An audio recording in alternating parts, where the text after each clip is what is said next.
about to go do? Oh, we are actually about to do the hike in water. It's amazing. Bye. Whoopsie.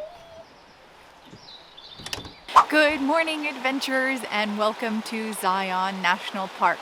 We're here this morning at the Temple of Sinawava, about to embark on the Narrows hike.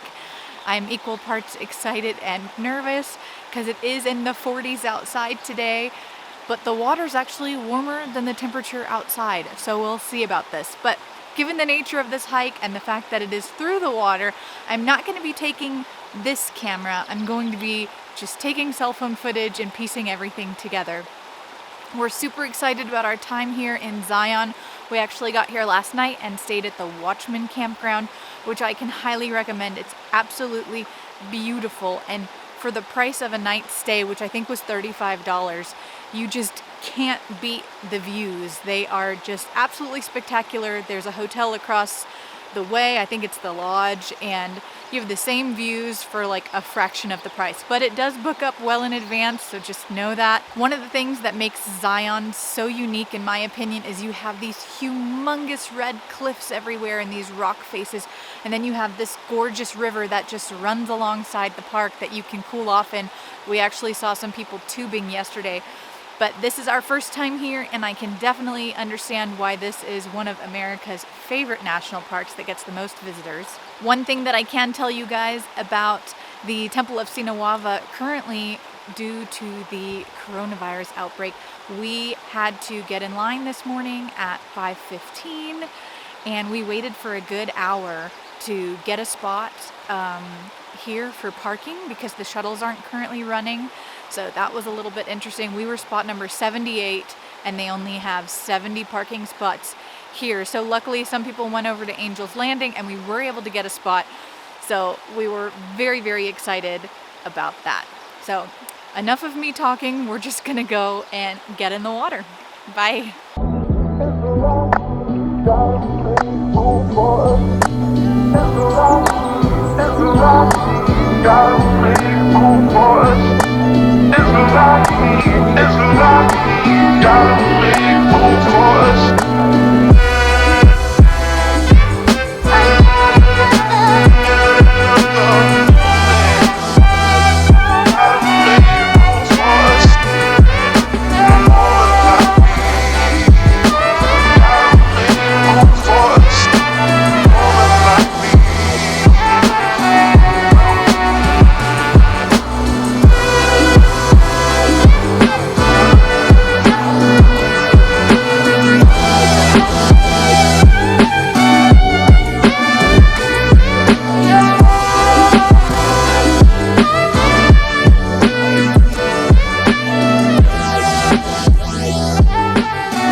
By far the craziest hike we've ever done. It is so cold.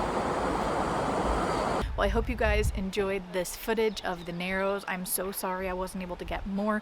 I had my camera in a little waterproof bag and it just was kind of blurry. Now we're headed back over to a different section of the park and going to do another hike, although probably not a very strenuous one because we're all pretty pooped after this. Now it's time for me to get out of these wet clothes because I fell probably about 10 minutes into the hike, face first into the water, and got the entire lower half of me soaked, including my sleeves up to my elbows. So all in all, it was definitely worth it, but I was pretty miserable just because of how cold I was.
finished having a beautiful lunch over at the Zion Brewery. This is actually right next to the visitor center. You just walk across the bridge. We had some burgers. Sophie had chicken. It was really good. It's a great location because you're sitting right on the river, which is nice. But this was a great cap off to our day here at Zion. And we are already making plans to come back because what makes this park really unique in my opinion is the fact that people seem to walk or ride their bikes everywhere. Like you don't even need to have a car to drive from place to place when the shuttle is running. And it seems just really family friendly to me, especially for older kids. I think it would be a good fit because they can ride their bikes and feel like they're on their own a little bit. But I think Zion Park is definitely going to be another one of those parks that we add to our faves that we keep wanting to come back to again and again.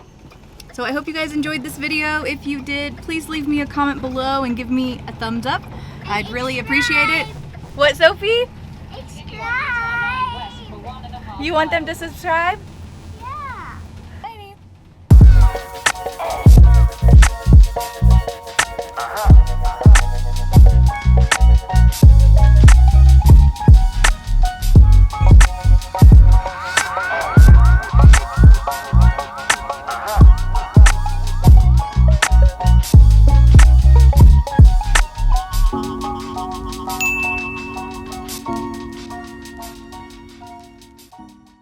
Okay, so we just got back from our hike through the Narrows, and I can say that that's definitely one of the hardest hikes I've probably done, just with the fact that the water is hip height at some spots and the current is really, really strong.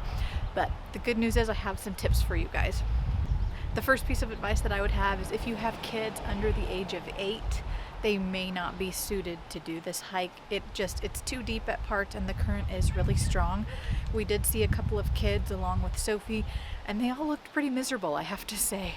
Stefan ended up having to carry Sophie for most of the way, which isn't ideal, but he was able to do it. You just obviously don't have as good balance when you're carrying a 5-year-old on your back. The next tip is I would definitely recommend getting a walking stick ahead of time. I know a lot of the outfitters here, they rent them out. There are some sticks that you can find for free at the trailhead, but by the time that we got there, there weren't any left, and we were probably an hour after they opened is when we got there. But by the time we got back out, there were actually a whole bunch of sticks lined up. That's a little piece of advice that I think is helpful.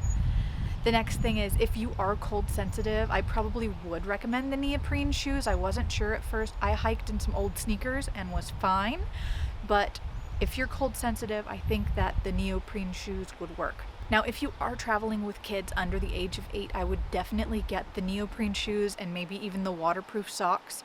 We're here in June, and while it's not super hot today, it's probably in the 50s. I still, with the wind coming off of the river, I would recommend for the smaller ones just having that extra layer of protection. Sophie hiked about 10 minutes in the water and then she was just chattering and so cold that we ended up having to carry her. Another good piece of advice if you're coming to the Narrows is there's probably about a 1.5-mile trail leading to where you actually get in the river.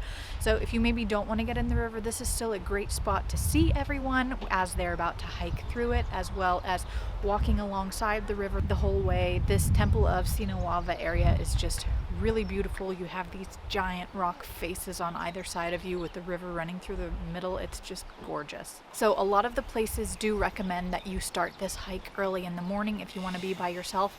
And while I do agree with that, I will say that now that it's about 11:30 and we've completed our hike, there are more parking spots and there are still lots of people going in. And with the added sunlight, I definitely think it would be warmer and maybe not as cold as we were. All right, bye.